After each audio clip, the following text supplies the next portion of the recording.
Aujourd'hui, la guerre est là, aux portes de l'Europe, et elle est là depuis 28 jours. Quelle est la suite? Quel scénario? Quel rôle pour la France et pour l'Europe?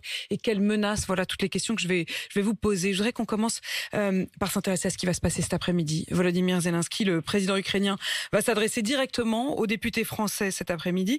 Il va sans doute, comme il le dit depuis le début, nous dire « aidez-moi ». Il a quand même eu cette phrase au Parlement européen. Il a lancé « nous nous battons, nous Ukrainiens, pour vos libertés ».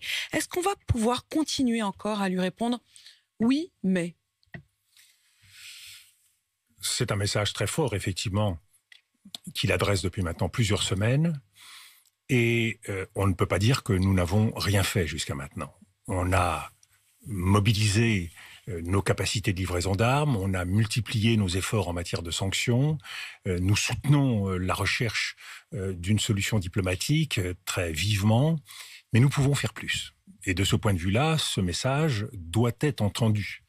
Il doit être d'autant plus entendu que nous sommes dans un moment où il faut forcer la porte de la négociation. Si nous ratons le cap des prochains jours ou des toutes prochaines semaines, nous allons nous installer, et c'est malheureusement le cas souvent de la guerre, nous allons nous installer dans une guerre longue. On est dans un moment crucial. On est dans un moment crucial, d'abord parce que d'une guerre courte à une guerre longue, c'est maintenant que ça se joue. Ça se joue, à mon sens, beaucoup maintenant. Nous avons les échéances qui se précisent de l'Union européenne, du G7 et de l'OTAN. Donc nous avons la possibilité d'une unité de l'Europe et des États-Unis, d'adresser un message extrêmement fort à Vladimir Poutine, non seulement pour aujourd'hui, mais sur ce qui se passera demain.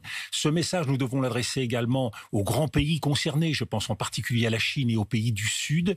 Si nous n'arrêtons pas la guerre, si nous rentrons dans une escalade, nous devrons faire face à un véritable tsunami pour l'ensemble de la planète. Les conséquences alimentaires, énergétiques pour le monde entier, les conséquences en matière stratégique pour l'ensemble de la planète, car nous le voyons bien, les conflits s'emboîtent. La guerre Ukraine-Russie s'insère dans une confrontation entre les États-Unis et la Chine, et cette confrontation s'insère elle-même dans une confrontation entre les pays autoritaires et les démocraties libérales. Donc on voit bien que petit à petit, nous pouvons aller vers un conflit beaucoup plus large. Il faut y mettre fin tout de suite. Vous dites cette phrase, vous dites « si nous n'arrêtons pas la guerre », mais on fait comment?